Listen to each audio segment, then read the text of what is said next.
Yo, welcome back to another Pokemon Scarlet and Violet video. So today we're going to be going over the new Pokemon Home update that just finished releasing this morning.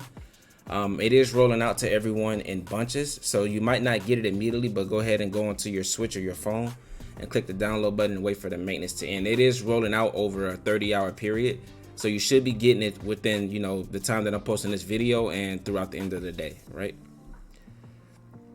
So Pokemon Home, what's going to be included in it? So I just kind of wanted to go over a list of the Pokemon that are going to be coming back, and just giving some opinions on what I think is going to be good or not based on my experience from using them in Sword and Shield.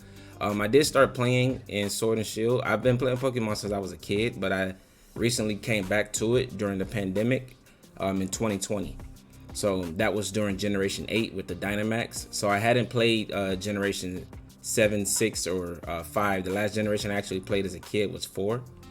So I did get caught up based off everything they had in Sword and Shield, and just like knowledge of, wanted to be invested in the knowledge of learning the game. So from that standpoint, I did get a good experience with a lot of the Pokemon. So I feel like I am qualified to get some feedback on it. But I won't really speak on any Pokemon that weren't in Sword and Shield that I never have used before, as far as online. All right, so this is our list of the Pokemon that are they're probably gonna be available in the next format, probably Regulation D, whenever that gets announced. So until then, we can just speculate, right? So Charizard or Charmander, we're not gonna really go over the baby forms unless I feel like they're viable, like Eviolite or something like that. So Charizard, it could be okay in this format. It's one of the sun abusers with solar power. Choice Scarf Charizard could be scary. That's the only way it can really outspeed some of the fast threats that are in the format right now. And it doesn't get access to Dynamax, so there's no max airstream to speed it up. So you would basically be playing with Tailwind or Choice Scarf in order to give Charizard a speed boost, right? Heat waves are still going to be strong in the sun. They're still going to do a lot of damage to everything. They're just going to make you think more about ways to counter like a fast sun user with Scarf. But like I said, I feel like Chi-Yu probably does its role better with the heat waves in the sun, and plus Chi-Yu drops the special defense. So Chi-Yu will probably be better than Charizard. Articuno, Zapdos, and Moltres. These are pretty good birds. Articuno and Moltres don't really see a lot of play in VGC. I know that Zapdos has always been really good. It's a bulky electric type with flying coverage. It gets Hurricane, it gets Thunderbolt, it gets Heat Wave, it gets Roost. You can use this with like a Rocky Helmet or a Citrus Berry, make it really bulky and go for Thunder Waves and Roost and play like that. It is a really good Pokemon. We could pull up a showdown, right? Sorry about that. It's just to go all. Let's reconnect.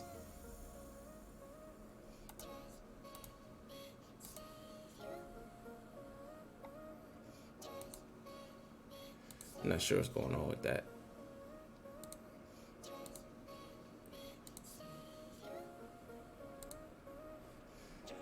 Okay. Oh, there it is. Okay.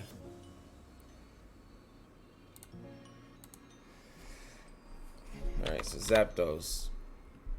Zapdos is gonna be fun, and I think it's always gonna be good. You want to go with the static ability, right? This is the way that I used to like to run my Zapdos. A Rocky Helmet. This is really good, like into the Urshifus that were trying to go around. Like you would just be like max HP, and then you would go increase your defenses, right? So like around here, and then give yourself a little bit of special attack investment.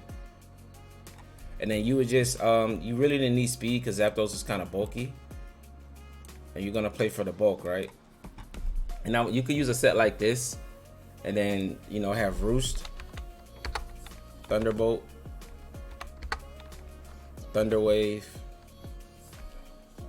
You don't really need Protect on this set. You could run Protect, but I wouldn't recommend it. And then Hurricane, and put this on a rain team, and you're doing really good. And if it's on a rain team, you could also go for Thunderbolt just for more damage. But this is a really fun set That's what I'll probably use when Zapdos when it does come back. Mew has never been available except for like Series 13 and Sword and Shield. You're able to use Mew, but that was like at the end of the game when Game Freak just said here, just use it, whatever, and the mythicals were available. But during the competitive formats, Mewtwo was available in the restricted formats. I did make a team around it just to use it for fun, but it's kind of just like worse Calyrex Shadow, right? It's a psychic type. Calyrex Shadow did the psychic better and was just it doesn't have the 4 times weakness that Calyrex Shadow had, but it's still not as bulky as you would like it. Dynamax could have helped it, but I just feel like Calyrex Shadow just kind of like overshadowed this Pokemon. Typhlosion. I don't have much experience with using Typhlosion. I did have Hisuian Typhlosion on Pokemon Legends, but that wasn't online. That was just an in-game thing. So I can't really speak much on how good Typhlosion is gonna be. I do know that it's coming back because of its Hisuian form.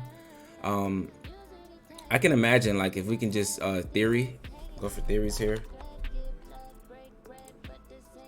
I would say probably Scarf, just based off, and go Flash Fire, right? Just so you're immune to other fire types. It could be like a good counter into like the Sun teams with Flash Fire. If Charizard starts to go get bigger, or Torkoal and Chi-Yu.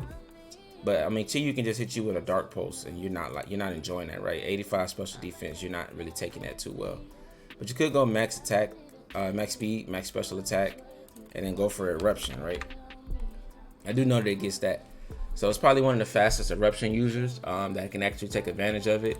And 109 is actually a decent special attack stat if you go modest, right? And 299, you can outspeed everything in the format that's not that's with a Choice Scarf that's not on a Tailwind, except Regieleki. Regieleki is coming back, so you can outspeed everything in the format that's not Regieleki with a Choice Scarf.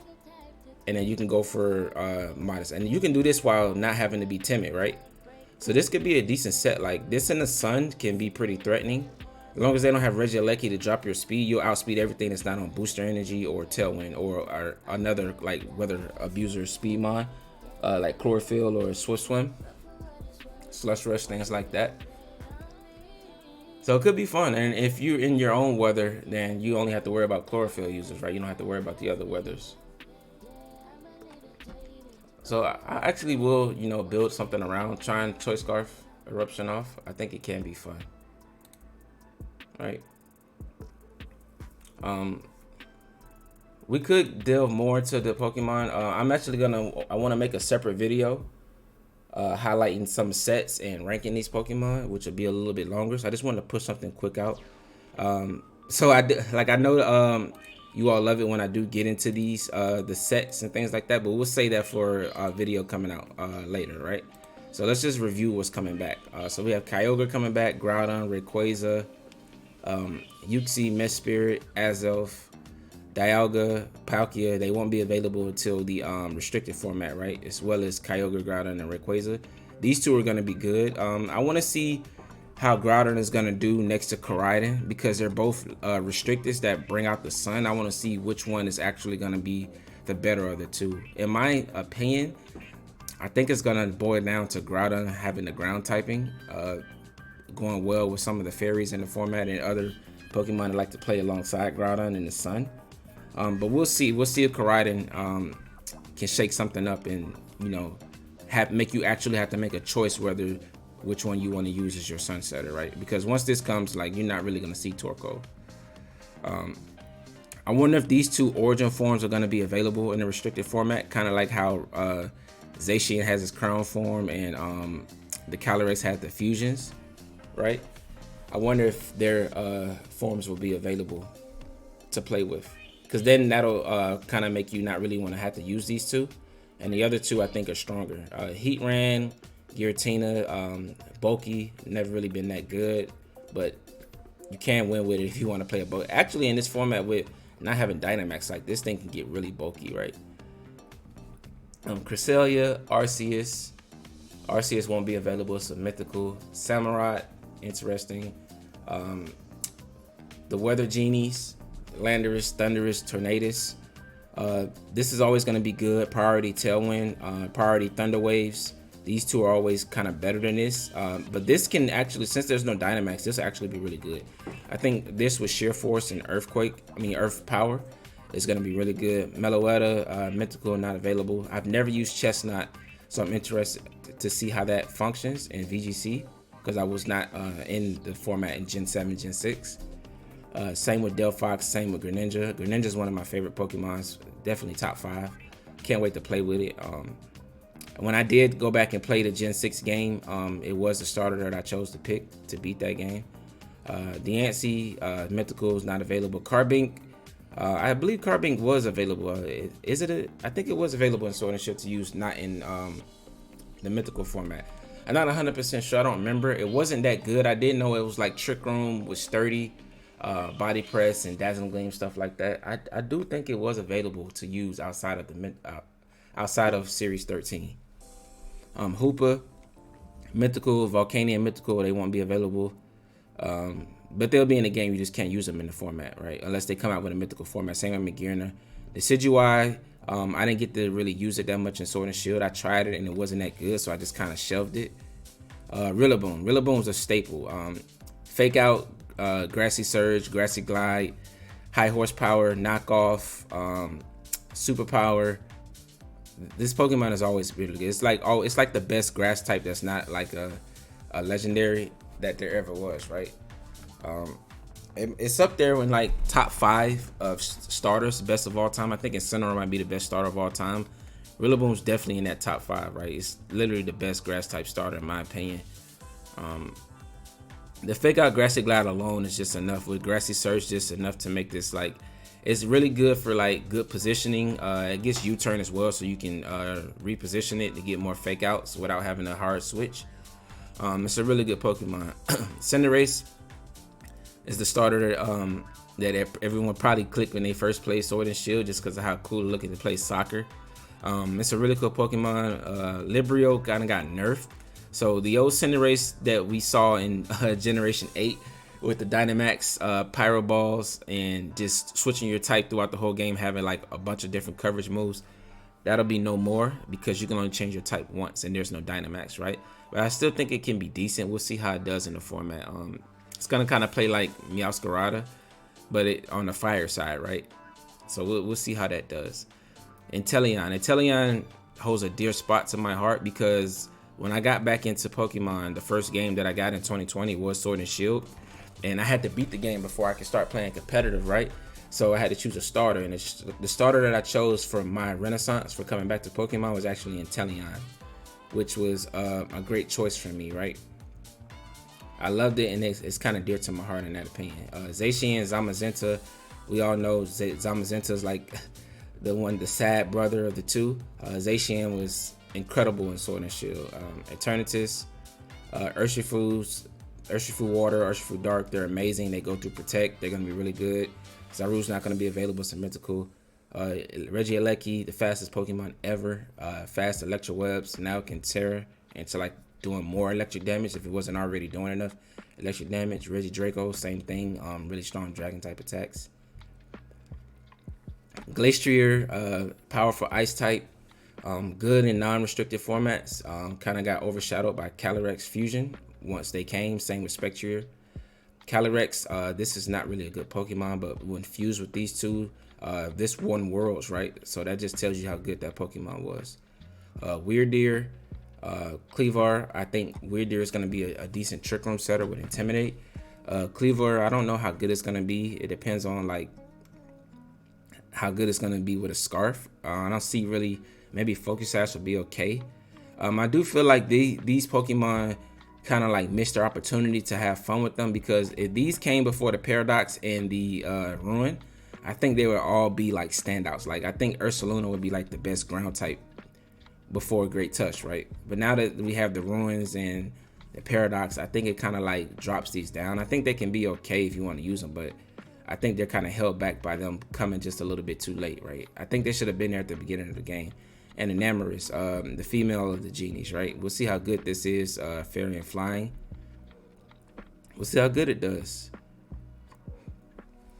Then you also have some Alolan Pokemon coming back, Dugtrio, Persian. This Persian was pretty good in Sword and Shield.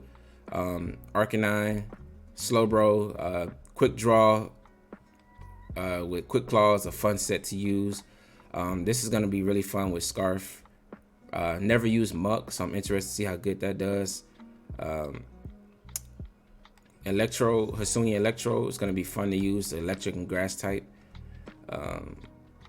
The Galar birds. Moltres was always the best one in my opinion with the Dynamax format, but in Series 10 with no Dynamax, this kind of did stand out. It did what Thundurus did in Dynamax, but without being Dynamax. So you would prefer this with the Defiant just to help you deal with Incineroar, right? It's a good Incineroar counter because it doesn't get its attack drop. It gets a +1 boost when Incineroar comes out, and also hits Incineroar for super effective damage with the fighting coverage, right? So it's a really good Pokemon. Slowking, a Galar Slowking, it's pretty good. And like I heard it was good in singles. It's not really good in VGC, right? I wouldn't recommend using it, but it is a good Pokemon to like collect and things like that. I think it looks really cool. Hisuian Coolfish will be decent with Intimidate and Eviolite. Sneasel, Samurai, Lilligant. Interested to see how these are gonna do in the game. Like I said, it's a situation of being a bit too late for them to be here, but we'll see how they can do with the power level currently. I think Zoroark will be interesting due to the normal and ghost type. I think people are going to use it just to have like the mind games. This Pokemon, another thing is being a little bit too late. I wish it did get competitive, right? But it doesn't get competitive. Like, so it can be like the special version of the other Braviary, right? Then that kind of holds it back. Sheer Force might be okay, but I'm not sure. Goodra, I think it'll be okay. Magearna won't be available. This Decidueye not that good. Avalok not that good. And Gimmighoul, and I guess the Vivian colors are gonna be coming. So that's it. Just want to show you a couple Pokemon returning. If you like this video, go ahead and drop a like, leave a comment, subscribe, turn on post notifications, and I'll see you guys later with a breakdown of these Pokemon. All right, deuces.